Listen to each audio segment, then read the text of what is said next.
आखिरी युद्ध त्रिकाल देव 20 साल पे मैं बना चुका हूँ। अजगर सीरीज़ का ये डॉन का बेटा जो कॉमिक्स है, इस पर भी मैंने 1-2 कॉमिक्स बनाए हुए हैं। चलिए आपको दिखाते हैं। आखिरी युद्ध बड़ी अच्छी कॉमिक्स थी त्रिकाल देव की, और इसकी आर्टवर्क बड़ी खूबसूरत लगी थी मुझे उस जब वो आई थी कॉमिक्स, बहुत सुंदर लगी थी इसका आर्टवर्क। ये राक्षस जो त्रिकाल देव को युद्ध के लिए इंसाइट करते हैं, फोर्स करते हैं।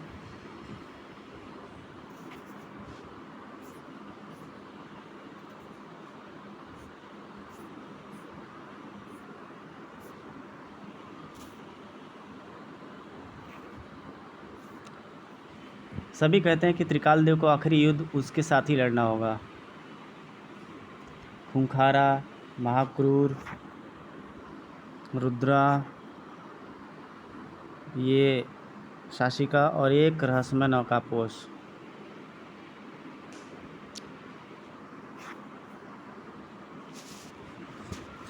अंतरिक्ष, रहस्यमय और अंतहीन,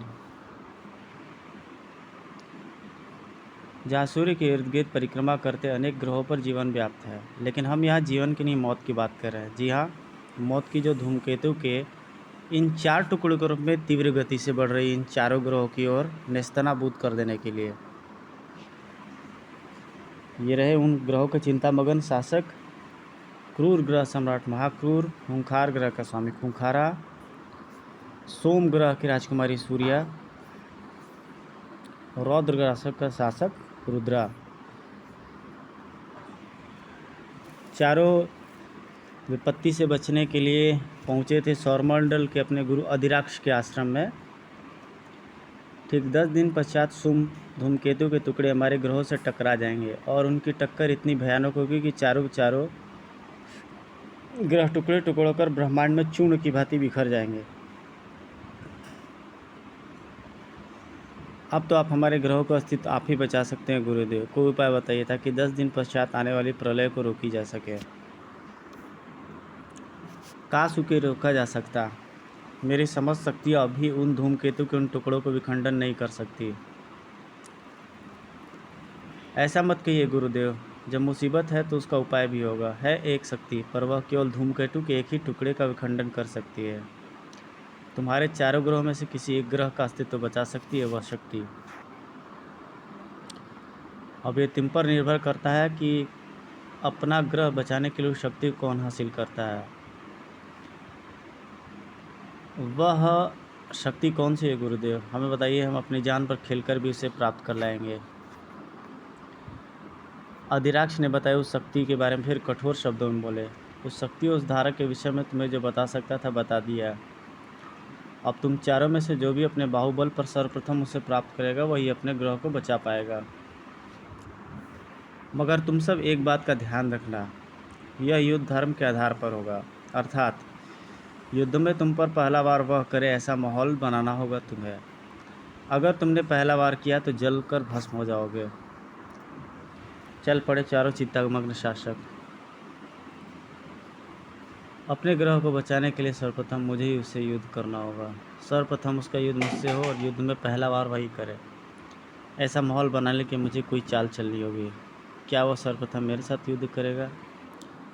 वह शक्ति छीनकर सर्वप्रथम अपने ग्रह की रक्षा महाक्रूर ही करेगा।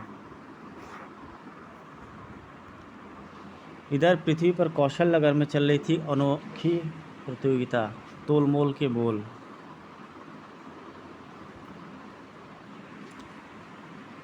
इस प्रतियोगिता में आए सभी देशों का युवराज का स्वागत है। इस प्रतियोगिता में आपके सामने कुछ कीमती और अद्भुत वस्तुएं प्रस्तुत की जाएंगी। आप में से जो भी उस चीज़ का सही मूल्य बता देगा उसे पुरस्कार स्वरूप प्रदान की जाएगी, वह भी स्वयं कौशल कुमार त्रिकाल देव के हाथों। प्रतियोगिता का शुभारंभ हुआ एक तलवार से। यह तलवार शुद्ध सोने से निर्मित है। इसकी धार से पत्थर भी पानी की तरह कट जाता है। इसका मोल बताइए और ले जाइए इनाम में से। त्रिकाल देव सीरीज़ की मैंने कॉमिक्स अभी तक अपलोड नहीं की थी, सो मैंने सोचा कि ये अपलोड कर दूं। त्रिकालदेव एक राजकुमार हैं। मनोज कॉमिक्स में इनकी ज़बरदस्त पहचान थी। आक्रोश, त्रिकालदेव, इनके मेन वेपन्स थे तलवार और स्वॉर्ड, जिसके बेस पर उन्होंने कई सारे शैतानों को धूल चटाया। खास करके त्रिकालदेव की कॉमिक्स अच्छी होती थी, स्टोरी बड़ी अच्छी होती थी उनकी, पिक्चराइजेशन भी अच्छी होती थी उनकी। एक शख्स सीधे सीधे त्रिकालदेव की तलवार को ही शामिल करने को बोलता है और उसे भड़काता है कि वो तलवार को डाले प्रतियोगिता में। आखिर में त्रिकालदेव एक्सेप्ट कर लेता है कि वह अपनी तलवार को उस प्रतियोगिता में रखेगा। तिकुदे बोलने पर त्रिकालदेव का यह तलवार उसके सामने आता था। बताओ राजकुमार, इस अद्भुत शस्त्र की कीमत बताओ। आज त्रिकालदेव देखना चाहता है कि मानवता की रक्षा करने वाले शस्त्र की कीमत क्या हो सकती है, पापियों का नाश करने वाले तिकुदे की कीमत क्या हो सकती है।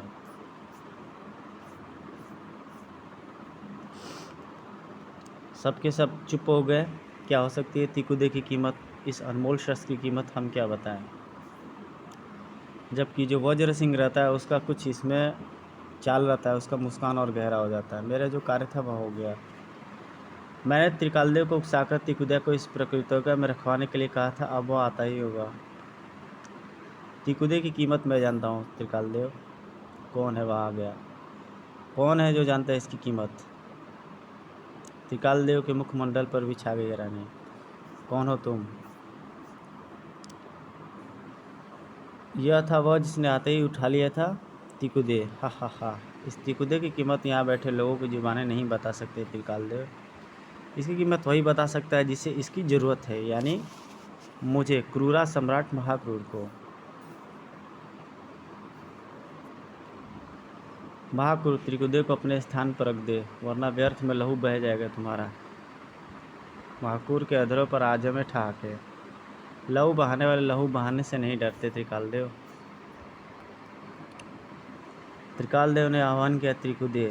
त्रिकुदे हंस पड़ा खूनी हंसी महाक्रूर। गला मत फाड़, मेरे हाथ में एक बार जो चीज़ आ जाए वह छूटा नहीं करती, चाहे वह तिकुदे ही क्यों न हो। लेकिन त्रिकालदेव के हाथ में एक और तलवार प्रकट हो गई। ध्यान से देख मूर्ख, तेरे हाथ में तिकुदे नहीं, तिकुदे का अक्स है केवल। आए, यह क्या घपलेबाजी है। एक तिकुदे मेरे हाथ में और एक तिकुदे तेरे हाथ में। वज्र सिंह के शब्दों के पीछे चाल को मैं छपक गया था। अवश्य किसी साजिश के तहत तिकुदे प्रतियोगिता में शामिल करवाना चाहता था वह। धाड़ उठा महाक्रूर, अपना विचित्र फरसा खूनी अंदाज में घुमा दिया उसने। वज्र सिंह अवश्य अपनी चाल में असफल हो गया त्रिकालदेव पर। अवश्य मैं तेरे जिस्म पर मौत की मोहर लगा के ले जाऊंगा तिकुदे। यह लगी तेरे जिस्म पर मेरे फरसे की मौत की मोहर। तिकुदे पर रोका उस शैतान के प्रचंड वार को त्रिकालदेव ने। मौत की ऐसी मोहरों को रोकना जानता है मेरा तिकुदे। इसी प्रकार आश्चर्यजनक रूप से गायब हो गया महाक्रूर का जिस्म। त्रिकालदेव की आंखों में नाच उठी हैरत। यह क्या, लड़ते लड़ते अचानक कहाँ गायब हो गया वह। यह रहस्य सुलझा रहे थे गुरु अधिराज, जिनके सामने प्रकट हुआ था महाक्रूर। यह क्या गुरुदेव, आपने ऐन वक्त पर मुझे क्यों बुला लिया। तुम मेरी चेतावनी भूल गए थे। क्या रहस्य था वह। सोचने के अंदाज में सिकुले महाक्रूर के नेत्र। तुम चारों से मैंने कहा था त्रिकालदेव पर पहला वार तुम नहीं करोगे। अगर ऐसा हुआ तो मेरा श्राप तुम्हें भस्म कर देगा। फुर्ती से खानों में ठूसी रुई निकालकर महाक्रूर ने मांगी माफ़ी। क्षमा करे गुरुदेव, मेरे कान में दर्द रहता है, इसलिए मैं कान में रुई डाल के रखता हूँ। शायद इसलिए मैं उस दिन आपकी बात गौर से नहीं सुन पाया था। वजह जाए अच्छी, माफ़ कर दिया उसे गुरु अधिराक्ष ने। ठीक है, पर याद रखो, तुम्हें त्रिकालदेव से तिकुदे प्राप्त करना है तो धर्म के अनुसार युद्ध करो, यानी पहला वार वह तुम पर करे, ऐसे हालात बनाओ तुम। समझ गया गुरुदेव। इधर प्रतियोगिता समाप्त होने के बाद वज्र सिंह भी चल दिया अपने राज्य की ओर। राक्षस महाक्रूर ने तो आज फंसवा ही दिया था। कमबख्त ने कहा था कि मैं तिकुदे और प्रतियोगिता में रखवाने के लिए मांग करूं। और वह त्रिकालदेव को मारकर उसे ले जाएगा, फिर मुझे वहाँ का राजा बना देगा। पर ऐन वक्त पर स्वयं ही गायब हो गया कमबख्त। महल में प्रवेश करते ही सवाल किया उसने द्वारपाल से, पिताश्री की साधना संपन्न तो नहीं हो गई? अभी नहीं महाराज। यह है वज्र सिंह का पिता खंजर सिंह, जो वर्षों से घोर तप में लीन है। पिता के पास ही आ बैठा वज्र सिंह। इंतजार था उसे उस वक्त का जब पूरा होना था उसके पिता का तप। पिताश्री गूंगे हैं, जब शक्ति देव प्रकट होंगे तो उनकी तरफ से मुझे ही पहले वर मांगना पड़ेगा, इसलिए मुझे 24 घंटे पिताश्री के साथ रहना पड़ता है। रक्षाबंधन, भाई बहन के प्यार का यह पावन पर्व आज कौशल नगर में उल्लासपूर्वक मनाया जा रहा था। मेरे भाई त्रिकाल देव की आयु लंबी हो, इससे ज़्यादा हमें कुछ नहीं चाहिए भैया। इस शुभ अवसर पर कौशल नगर की सभी स्त्रियां त्रिकाल देव की कलाई पर राखी बांधती थी और त्रिकाल देव उन्हें मुँह मांगा उपहार देता था। लो बहन, अपनी भाई की तरफ से स्नेह भरा उपहार स्वीकार करो। नहीं भैया, अब राखी में मुझे यह मोहरें नहीं, तुम्हारा वचन चाहिए मुझे, युद्ध का वचन। युद्ध का वचन? चौंका त्रिकाल देव, जबकि फौलाद से मजबूत थी सोमग्रह की राजकुमारी सूर्या के स्वर में। हाँ, युद्ध का वचन। मैं चाहती हूँ कि इस राखी के बदले आज से ठीक 10 दिन बाद तुम मुझसे युद्ध करो। वादा करो कि पहला बार तुम मुझ पर करोगे। नहीं, यह मुझसे नहीं होगा। तो फिर तोड़ दो यह राखी। जो भाई बहन के अरमानों को पूरा न कर सके उसे राखी बंधवाने का कोई हक नहीं। दिल पर पत्थर रखकर भावनाओं को दबा गया त्रिकाल देव। ठीक है बहन, मैं 10 दिन बाद तुमसे युद्ध करने आऊँगा। धन्यवाद भैया, मैं जानती थी आप मुझे खाली हाथ नहीं लौटाएंगे। 10 दिन बाद युद्ध का वादा लेकर चली गई सूर्या और सोचता रह गया त्रिकाल देव। आज तक ऐसा कभी नहीं हुआ किसी बहन ने राखी के बदले में अपने भाई से युद्ध करना चाहा हो। सूर्या के अनोखे व्यवहार के पीछे छुपे रहस्य का पता लगाना होगा मुझे। उधर कौशल नरेश शिकार का पीछा करते करते जंगल में काफ़ी दूर निकल आए थे। पसीने से नहाया चेहरा, प्यास से सूखता गला, जलते सूर्य की तेज गर्मी, बेहद कष्ट में थे कौशल नरेश। पूरे वन में पानी का एक भी स्रोत नहीं दिख रहा। पानी की तलाश में भटकते भटकते अचानक लड़खड़ा कर गिर पड़े और पानी। इसी पल मानो चमत्कार हो गया। पानी की धार टप टप टप, पानी की धार गिर रही थी खूंखारा की सुराही से। राजन, मैं जानता हूँ कि तुम बहुत प्यासे हो, मैं तुम्हें पानी पिला सकता हूँ, पर मेरी एक शर्त है। तुम्हें जल मिलेगा मेरी शर्त मानने के बाद, और शर्त यह है कि तुम्हें अपने पुत्र त्रिकाल देव को 10 दिन बाद मुझसे युद्ध करने भेजना होगा। प्यास के मारे हमारा कंठ सूखा जा रहा है, पहले हमें थोड़ा पानी पिला दो। खुला रह गया हैरत से कौशल नरेश का मुँह। वैसे भी तेरा पुत्र राक्षसों का शत्रु है, अगर तुझे पानी चाहिए तो मुझसे युद्ध करने का भेजने का वादा करना होगा तुझे। तेरी शर्त मंजूर है दुष्ट, इसलिए कि नहीं मैं अपने प्यास बुझाना चाहता हूँ, बल्कि धरती से तुम जैसे अधर्मियों का नाश हो सके। वजह चाहे जो भी हो कौशल नरेश, मैं तुमसे वचन लेना चाहता था। लो अब जी भर कर पानी पी लो। रण देश, यहाँ हुई है त्रिकाल देव की माता श्री, क्योंकि रण देश का राजा रण सिंह उनका भाई है। बहन, हमारी संतान के जन्म लेने की घड़ी आ गई। उसका मुख देखने के लिए तो कौशल नगरी से यहाँ आई हो भैया। इसी पर उछल पड़े हुए एक आवाज़ सुनकर पानों में जैसे बिजली बढ़ गई, दौड़े। संतान का सुख तुम दोनों के हाथ में नहीं है रण सिंह, इसलिए मैं अपने साथ लिए जा रहा हूँ। कौन है अंदर? जमीन खिसक गई। उन्होंने देखा जब शैतान की बराह में। दुष्ट, छोड़ दे मेरे पुत्र को।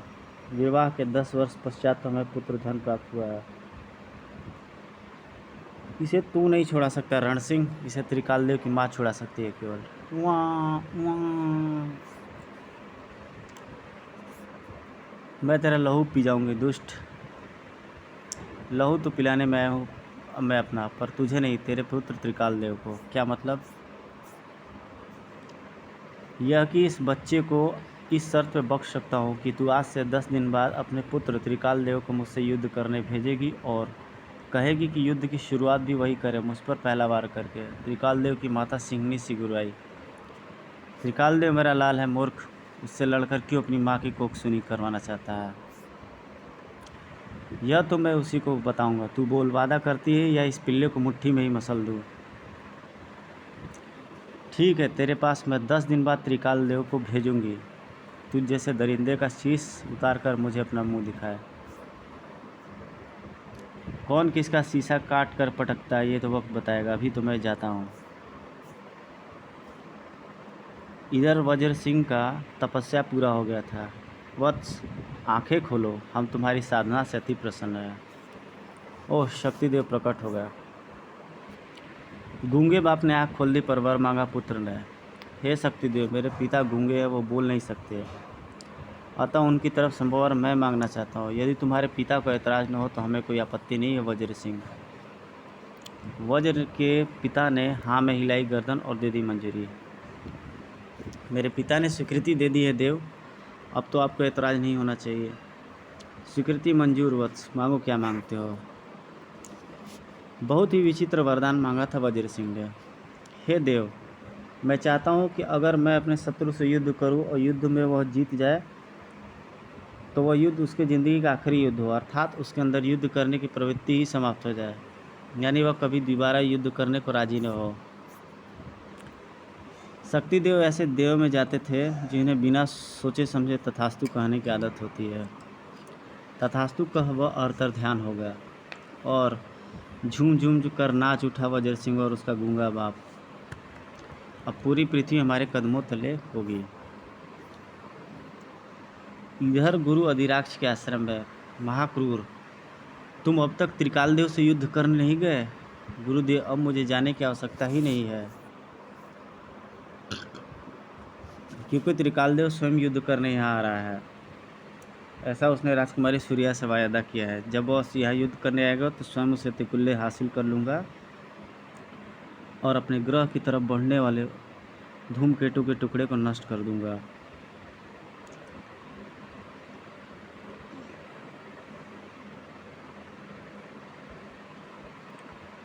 इधर रुद्रा और खूंखारा चौंक उठे थे महाक्रूर की बात पर।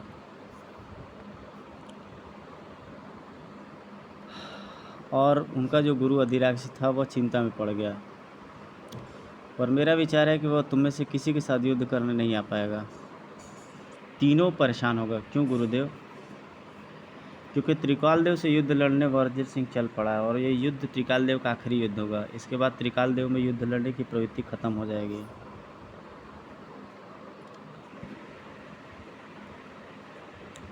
वे सभी चौंक जाते हैं कि ऐसा क्यों होगा। तो रहस्य सुलझाया गुरु अधिराक्ष ने बताते चले गए वह वज्र सिंह को मिले वर के विषय में कि जो उससे युद्ध करेगा उसके अंदर युद्ध करने की टेंडेंसी ख़त्म हो जाएगी।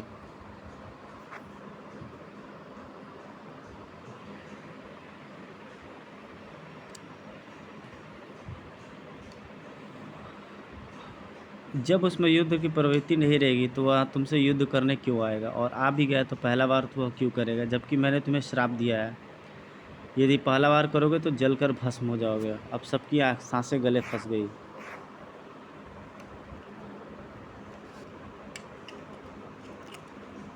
इस मुसीबत का तो अब एक ही उपाय है, वज्र सिंह को ख़त्म कर देना रहेगा। बाँस न बजेगी बाँसुरी। मूर्खता की बात न करो रुद्रा। वज्र सिंह का वध भी उसकी हार ही होगी और तुम जो स्थिति अभी त्रिकाल देव की बयान की है वह स्थिति तुम्हारी हो जाएगी तब, यानी कि फिर त्रिकाल देव तुम पर आसानी से काबू पा लेगा, क्योंकि तुम में युद्ध करने की प्रवृत्ति समाप्त हो जाएगी। सन्न रह जाएंगे। यह सब सुन उन लोगों के दिमाग।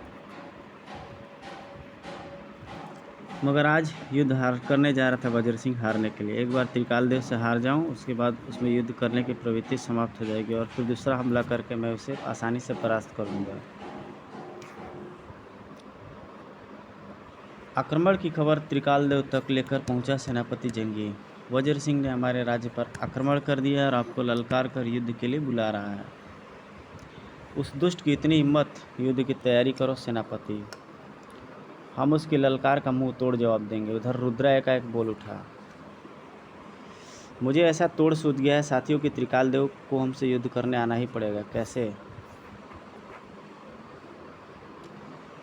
अब तक हम सिर्फ उस दिशा में सोच रहे थे जिसमें त्रिकाल देव वज्र सिंह से जीत जाता है, मगर सोचो अगर त्रिकाल देव उससे जीत ना पाए तो क्या होगा, क्योंकि वज्र सिंह की शक्ति से त्रिकालदेव की युद्ध प्रवृत्ति तभी समाप्त होगी जब ये युद्ध में जीत जाए, लेकिन अगर त्रिकालदेव युद्ध में हार गया तो यह कैसे संभव है? वज्र सिंह से त्रिकालदेव हार सकता है। अगर हम वज्र सिंह की मदद करें तो त्रिकालदेव हार सकता है। तुम्हारी बातों में दम है रुद्रा। अब हम अपने ग्रहों को बचाने के लिए युद्ध जीतना होगा। तीनों राक्षस चल पड़े वज्र सिंह की बिन मांगी मदद करने के लिए। इधर भयानक मारकाट मची हुई थी दोनों शैतानों के बीच। संग्राम, महासंग्राम, युद्ध, भीषण युद्ध। त्रिकालदेव जी जान से शत्रु को सिफाय करने में लगा था। एक भी शत्रु सैनिक जिंदा नहीं जा पाएगा यहाँ से। वज्र सिंह सिर्फ अपना बचाव कर रहा था, वह नहीं। हाँ, युद्ध को हारने में ही छिपी है मेरी जीत। त्रिकालदेव की जीत पक्की होती जा रही थी। बस मुट्ठी भर सैनिक बचे हैं जिनका लहू पीना है मेरी तलवार को। युद्ध में अपनी हार पर मन ही मन प्रसन्न हो रहा था वज्र सिंह। वाह वाह, जितनी जल्दी यह मुझे हराएगा उतनी ही जल्दी शक्तिदेव के वरदान से इसकी युद्ध करने की प्रवृत्ति समाप्त हो जाएगी। अचानक उसकी सारी खुशी काफूर हो गई। कौन हो तुम? मैं हूँ रुद्रा, मैं हूँ खूंखारा और मैं महाक्रूर। हमसे तेरी युद्ध में हार देखी नहीं जा रही वज्र सिंह, इसलिए हम तेरी मदद करने आए ताकि तू युद्ध जीत जाए। जाओ भाई जाओ, अपना काम करो, मुझे नहीं चाहिए तुम्हारी मदद। हम तेरी मदद जरूर करेंगे, चाहे तू हाँ कर या ना कर। जाओ ना बाबा, माफ़ करो, नहीं चाहिए आपकी मदद। हार जाने दो मुझे, मेरी हार से तुम्हें क्या लेना देना। तो युद्ध में हारते हुए वज्र सिंह उनकी मदद को नहीं तैयार हो रहा था और उनके पाँव भी पकड़ने को तैयार हो गया था। ये मैंने उड़ाया 2 केसर और ये मैंने दी चारों मौत, और वो राक्षस उसकी मदद करने पे अमादत है। गाजर मूली से कटते देख त्रिकालदेव आखिर चिल्लाया अपनी सेना के ऊपर। तिकुदे! घनघोर गर्जना के साथ प्रकट हो गई प्रलयंकारी शस्त्र तिकुदे। कड़कड़ कड़कड़ तीखों के महाप्रचंड कड़कड़ाहट ने उखाड़ दिए थे महाक्रूर के प्राण।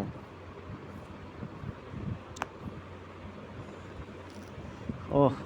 त्रिकालदेव ने मुझ पर पहला वार कर दिया। घोर आश्चर्य की बात थी। महाक्रूर इस वार से तिल मिलाया नहीं बल्कि खुशी से झूम उठा। महाक्रूर खुश क्यों हो रहा रुद्रा? इसलिए कि त्रिकालदेव ने उस पर पहला वार कर दिया है और गुरु अदुराक्ष के अनुसार अब वह त्रिकालदेव से तिकुदे छीनने का अधिकार बन गया है। त्रिकालदेव, तूने पहला वार करके मुझ पर अपना तिकुदे छीनने का हक दे दिया है। अब तू अपना तिकुदे मेरे हाथों में आने से नहीं बचा सकता। त्रिकालदेव से तिकुदे की मौत के बाद ही तिकुदे संभव है महाक्रूर। तेरी मौत के बाद ही मैं तिकुदे पा सकता हूँ, तो पहले मैं तुझे मारूंगा, यह मेरा वादा रहा। इधर चल रहा था युद्ध। इधर राजकुमारी सूर्या के मस्तिष्क में मच गई थी हलचल दूत की खबर को सुनकर। क्या? हाँ राजकुमारी साहिबा, वे तीनों 10 दिन पूर्व ही त्रिकालदेव से युद्ध करने पहुँच गए हैं। उन तीनों राक्षसों ने हमारे साथ धोखा किया। हम इस धोखे की सज़ा उन तीनों को अवश्य देंगे। सूर्या की आंखें लाल अंगारा बन गई। पवन वेग से चल पड़ी वह धरती की ओर। हम चारों ने गुरुदेव के कहे अनुसार त्रिकालदेव से 10वें दिन युद्ध के लिए अंतरिक्ष में बुलाया था, पर इस युद्ध में जो भी तिकुदे को प्राप्त करता वह अपने ग्रह के धूमकेतु के टुकड़े से होने वाले प्रलय से बचा सकता था। इधर बौखलाया वज्र सिंह आ गया महाक्रूर के सामने। रुक जा महाक्रूर, अब तूने त्रिकालदेव पर एक भी वार किया तो मैं तुझे जीवित नहीं छोड़ूंगा। अबे तू पागल तो नहीं हो गया? पहले त्रिकालदेव की मदद करने आया था, अब उसकी मदद करा। चल पीछे हट, हमें अपना काम करने दे।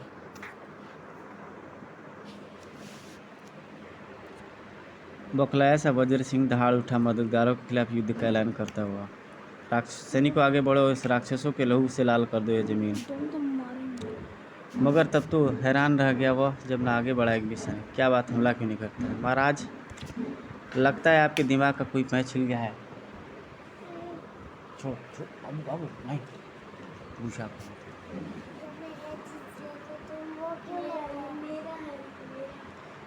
लगता है कि आपके दिमाग का कोई पेच हिल गया। वे राक्षस हमारी मदद कर रहे हैं। और आप चाहते कि हम तलवार उठे, नहीं महाराज, हम ऐसे मूर्ख नहीं है। हम जानते हैं कि हम सब मिलकर भी त्रिकालदेव का सामना नहीं कर सकते। मजबूरी थी, अकेले ही तलवार लिए आगे बढ़ना पड़ा। मूर्खों, खड़े रहो, पर याद रखो मैंने इस युद्ध का ऐलान जीतने के नहीं, हारने के लिए किया था। भौचक्का सा खड़ा था त्रिकालदेव जब वज्र सिंह ने आगे काट डाला महाक्रूर का शस्त्र। वज्र सिंह महाक्रूर की राह की सबसे बड़ी बाधा बन चुका था। वज्र सिंह, हाँ त्रिकालदेव, इन राक्षसों को मैंने नहीं बुलाया, फिर भी न जाने क्यों जबरदस्ती मेरी मदद करने आ पहुँचे। तुमने मुझे त्रिकालदेव से हारने से रोका, मैं तुम्हें त्रिकालदेव को जीतने से रोकूंगा। वज्र सिंह, मैं तुझे मारना या जीतना नहीं चाहता, वरना तुझे चींटी की तरह मसल देता। अब तक पगलाया सा वार कर रहा था वज्र सिंह। मैं भी त्रिकालदेव से जीतना नहीं चाहता था, फिर क्यों तुमने विजय दिलवाने का प्रयास किया। अब या तो मैं मरूंगा या तो तुझे मारूंगा। अजीब स्थिति बन गई थी। वे लड़ रहे थे, पर जीतने के लिए नहीं, हारने के लिए। राक्षस महाक्रूर ने मौका पाकर त्रिकालदेव की तरफ फेंका अपना दूसरा अस्त्र। त्रिकालदेव, तू गया अब काम से। यह अमोघ अस्त्र शत्रु को मौत दिए बिना वापस नहीं हटा। उसी पल वहां पहुंची राजकुमारी सूर्या के किरण से मुड़ गई अस्त्र की दिशा। नहीं, सूर्या के जीवित रहते उसके त्रिकालदेव को कोई नहीं मार सकता, उसके भाई को। उफ, बच रुद्रा, महाक्रूर का अस्त्र आ रहा है। कैसे? हा हा हा, अच्छा हुआ, अब तुम अपने ही साथी के अस्त्र से मरोगे। इसी पल दोनों राक्षसों ने वज्र सिंह को अस्त्र के आगे कर दिया। बच्चे, अस्त्र महाक्रूर का है, हमारा नहीं, और तू मर जाए तो सारा टंटा ही खत्म हो जाएगा। नहीं, अस्त्र टकराया, गूंजी चीख, यानी हो गया वज्र सिंह का मौत का ऐलान।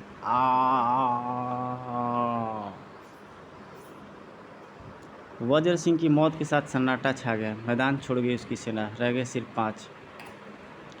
हा हा हा, त्रिकालदेव, तू मेरे हाथों ऐसे ही मरेगा। महाक्रूर, तुम जो कह रहे हो गुरु अधिराक्ष के निर्देश के खिलाफ है। तू अपनी चोंच बंद रख सूर्या, इस पे पहला बार मुझ पर किया आता, मुझे इससे तिकुदे छीनने का हक है। और रुद्रा खूंखारा, तुम इसे भागने मत देना, मैं तिकुदे छीनकर तुम्हारे ग्रहों को भी प्रलय से बचाऊंगा। तीनों त्रिकालदेव को झपटे। हा हा हा हा, अच्छा, हाथ लगा देते उसके पर मौत की मोहर। इसी पल तीनों राक्षस और राजकुमारी सूर्या गायब हो गए। शुक्र है गुरुदेव ने हमें अपने पास बुला लिया। साय साय कर उठा त्रिकुदेव का दिमाग। त्रिकुदेव को छीनने के लिए आखिर वह चारों अलग अलग क्यों तरीके अपना रहे हैं। यह सवाल ऐसा है जिसका सवाल मुझे सूर्या से मिलने की आशा है, क्योंकि मुझे राखी बांधकर भाई बना चुके हैं। इधर वे चारों अपराध भाव से सिर झुकाए खड़े थे अधिराक्ष के सामने। बोलो, त्रिकालदेव से युद्ध करने की सलाह तुम्हें किसने दी? अभी क्या जरूरत है त्रिकुदेव छीनने की?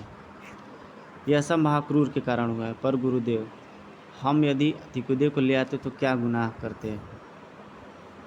जहरीला था गुरु अधिराक्ष का स्वर। मैंने तुम्हें 10 दिन बाद त्रिकालदेव से युद्ध करने की सलाह बिना सोचे समझे नहीं दी थी। इसमें कई नक्षत्रों की शक्ति के कारण अंतरिक्ष में अजीब सा तिलिस्मी वातावरण पैदा हो गया है, और उस तिलिस्मी वातावरण में त्रिकुदेव की शक्ति केवल 4 घंटे तक ही बना सकती है, उसके बाद वह शक्तिहीन हो जाएगा। अगर तुम त्रिकुदेव को अंतरिक्ष में ले आते तो धूमकेतु के टुकड़े के तुम्हारे ग्रह टकराने से पूर्व उसकी शक्तियाँ समाप्त हो जाती, क्योंकि अभी 2 दिन बाकी है उन टुकड़ों को टकराने में। तब तो आपने हमें यहाँ बुलाकर अच्छा किया गुरुदेव, बुला तो लिया, पर एक और समस्या खड़ी हो गई वज्र सिंह की मृत्यु से। क्योंकि तुम चारों में से जिसके हाथ वज्र सिंह की मृत्यु हुई, अब उसके अंदर युद्ध करने की प्रवृत्ति खत्म हो जाएगी। तो पाठकों, आप भी सोचिए इस सवाल का जवाब। वज्र सिंह की मृत्यु आपकी आंखों के सामने हुई, अतः वज्र सिंह की मृत्यु का जिम्मेदार किसे ठहराया जाए? वज्र सिंह को मारने वाला अस्त्र महाक्रूर का था, अतः वही है वज्र का हत्यारा। मैं क्यों रुद्रा? राजकुमारी सूर्या क्यों? मैं तो अस्त्र त्रिकालदेव को मारने के लिए फेंका था, पर सूर्या ने आकर उसकी स्थिति बदल दी। सूर्या ने सफाई दी, मैंने महाक्रूर के अस्त्र की दिशा बदली थी। वज्र सिंह को उठाकर अस्त्र के आगे तो रुद्रा खूंखार ने किया था, यह दोनों उसके हत्यारे हैं। अजब संकट में फंस गए गुरु अधिराक्ष। समझ में नहीं आता तुम में से किसे वज्र सिंह का हत्यारा समझो। खैर अब तो यह पहेली तभी सुलझेगी जब त्रिकालदेव युद्ध करने आएगा। तब तुम चारों में से जो भी असली हत्यारा होगा वो त्रिकालदेव से युद्ध नहीं लड़ पाएगा, क्योंकि उसके अंदर युद्ध करने की प्रवृत्ति खत्म हो जाएगी। फिलहाल तुम जा सकते हो।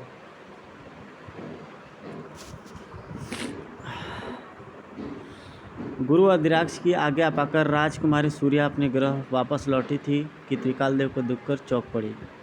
भैया आप यहाँ? हाँ सूर्या, मैं तुम्हारी एक चीज़ वापस करने आया हूँ। प्रश्नवाचक चिन्ह लहरा है सूर्या के नेत्र में। कौन सी चीज़ भैया?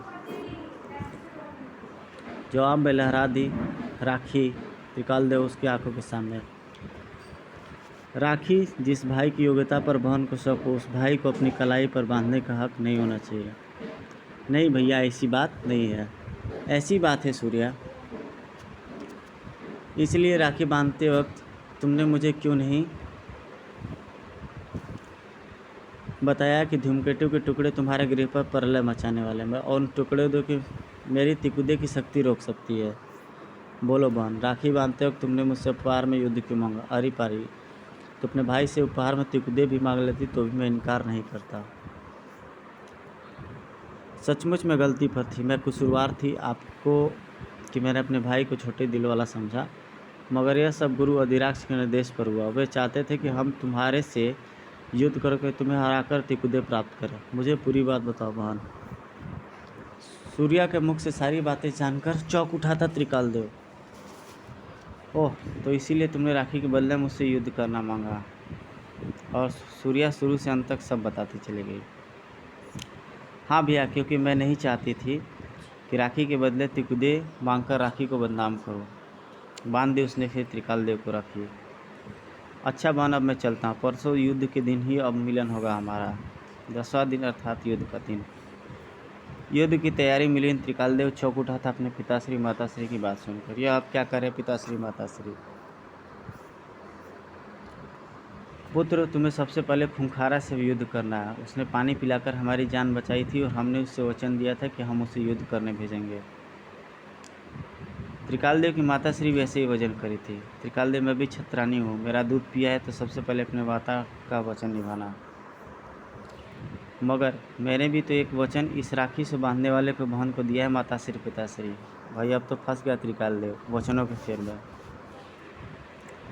पिता के वचन को सर्वोपरि समझूं या माता के दूध का कर सुबह या फिर राखी का, कुछ समझ में नहीं आता। उसी पल अंदर आया गुरु अग्निवेश। किस बात पर बहस चल रही है राजन? बहस का मुद्दा जानकर वे गंभीर हो उठे। त्रिकालदेव, माता के दूध पिता के वचन की लाश के साथ साथ तुम अपनी राखी की मोल भी चुका सकते हो, अगर तुम मेरे कहे अनुसार युद्ध करोगे तो। गुरु अग्निवेश समझाने लगे युद्ध नीति त्रिकालदेव को। मैंने अब तक जितनी त्रिकालदेव की कॉमिक्स पढ़ी है उन सब में एक खासियत होती थी कि इसकी कहानी में त्रिकालदेव की अजीब एक मोड़ होता था, अजीब सा एक रहस्य होता था, जिसकी वजह से इनकी कॉमिक्स काफ़ी ज़्यादा मेरे को इंटरेस्टिंग लगती थी। ऐसी स्टोरी इनमें प्लॉट की जाती थी जो सस्पेंस होने के साथ साथ थोड़ा सा उसमें ब्रेन लगाना पड़े, दिमाग लगाना पड़े, देन उसके बाद से ये चीज़ें आए। और ये लोग तो त्रिकालदेव की कॉमिक्स मुझे यही सबसे बेस्ट लगा अभी तक। और इधर ये युद्ध करने के लिए अपने गुरु से सलाह लेकर के त्रिकालदेव चल पड़ता है और चारों इंतज़ार करते हैं कि उससे सबसे पहले युद्ध करता है। इधर एक रहस्यमय नकाबपोश पत्थर की आड़ में छिपा रहता है। तिकुदे का आह्वान किया त्रिकालदेव ने और उनके हाथों में भी आ गए हथियार। सभी सोचने लगते हैं कि त्रिकालदेव उनसे युद्ध करेगा, उनसे युद्ध करेगा, किससे युद्ध करेगा? चिंता मत करो जालिमो, आज त्रिकालदेव तुम सबसे एक साथ युद्ध करेगा। फिर वह हुआ जो आज तक नहीं हुआ है, यानी त्रिकालदेव के जिस्म से निकल लगे उसके तीनों और प्रतिरूप। चार चार त्रिकालदेव आकर के उससे युद्ध करने लगते हैं।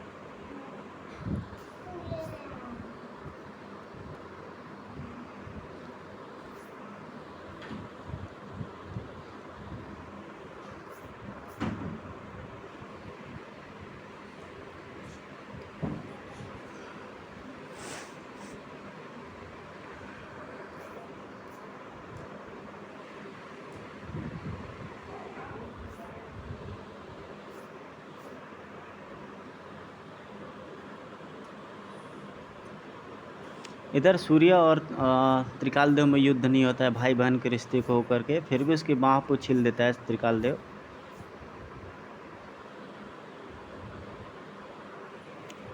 इधर महाक्रूर एक ही झटके में निकालने वाला था त्रिकाल देव की गर्दन, और अचानक युद्ध अस्त्र छोड़ करके बैठ जाता है, क्योंकि उसने वज्र सिंह को मारा रहता है, उसका वह हत्यारा रहता है, इसलिए उसके अंदर युद्ध करने की प्रवृत्ति ख़त्म हो जाती है।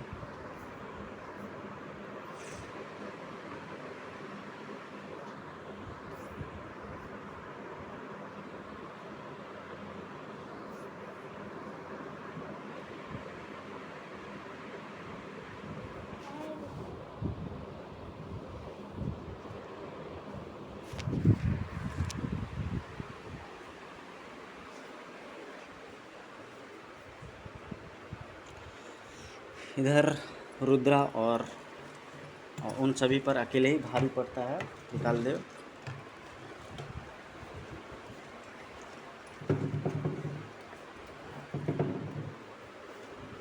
रुद्रा मेरी माँ से वचन लेते समय तू शायद उसकी चेतावनी भूल गया था। मेरी माँ ने मुझसे तेरा शीश मंगवाया है रुद्रा,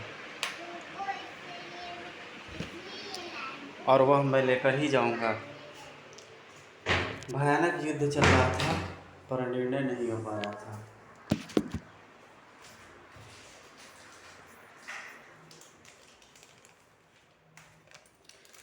तभी वहाँ पर अधिराक्ष आ जाता है, उन सभी युद्धों के बीच में अधिराक्ष आ जाता है, ठिठक जाते हैं सारे।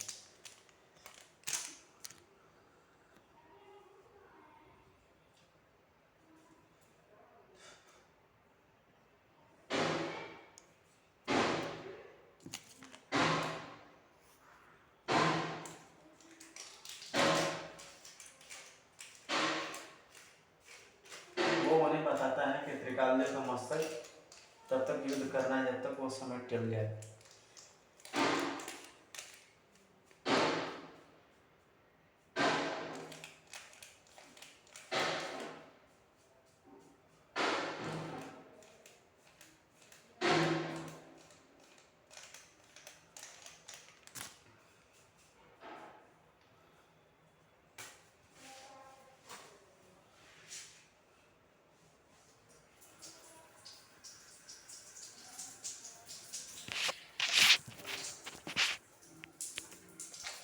अधिराक्ष उन्हें संकेत देता है कि उसमें से असली त्रिकाल देव को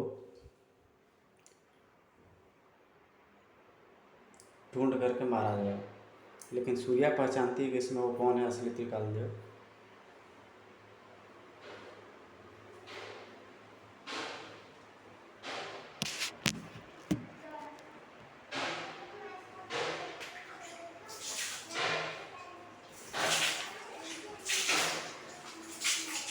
इधर महाक्रूर ऐलान करता है कि उसे असली त्रिकाल देव के बारे में जानकारी है,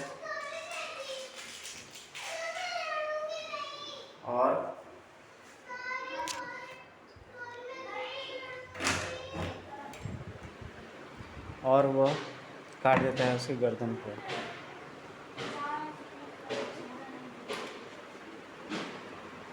चीख लगाकर चीखा अधिराक्ष, सूर्या पकड़ लो रुद्रा।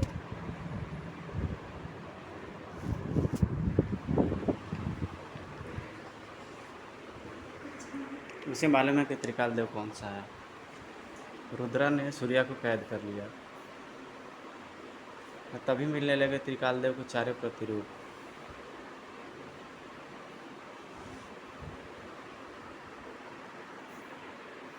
वो उसे धमकी देते हैं कि वो या तो उसके ग्रहों की धूमकेतु को नष्ट करने, अन्यथा सूर्या को मार दिया जाएगा।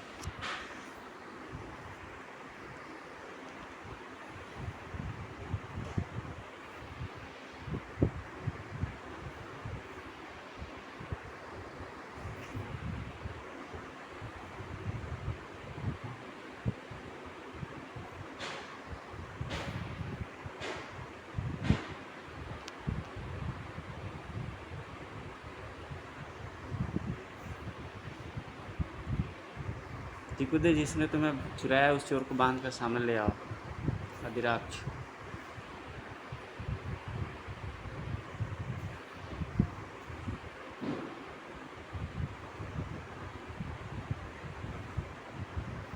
मिट्टी का बना हुआ प्रतिरूप टुकड़े टुकड़े हो जाता है। बोल गुरु, तूने अपने शिष्यों के साथ गद्दारी क्यों की?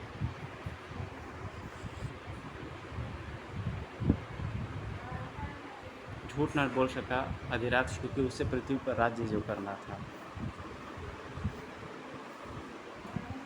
और खूंखारा का फरसा घूम गया।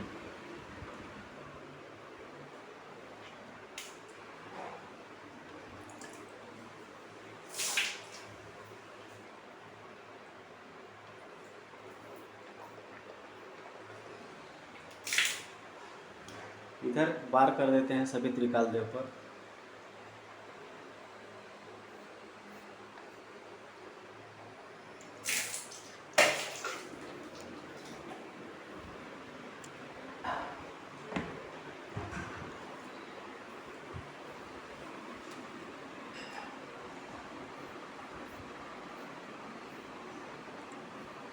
त्रिकुदे को अपने पाँव के नीचे दबा लेता है।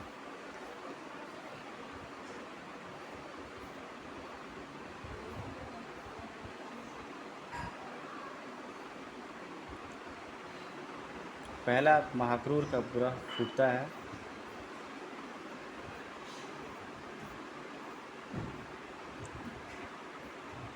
और इसी पल त्रिकाल देव अवसर का लाभ उठा करके त्रिकुदे को उठाता है।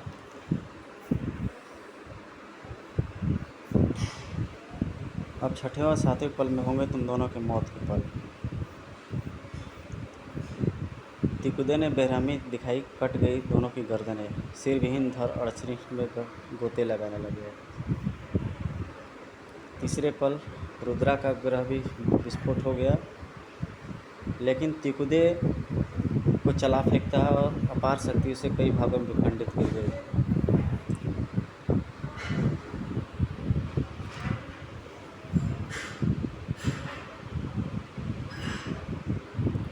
फिर त्रिकाल देव वादा सूर्या से विदा लेकर चल पड़ा। त्रिकाल देव, इन वक्त पर अगर गुरुजी न पधारते तो मैं अपने पिता का वादा ना पूरा कर पाता, माँ के वचनों की लाज रख पाता, न ही अपनी बहन की राखी को उपहार दे पाता। धन्य गुरुदेव।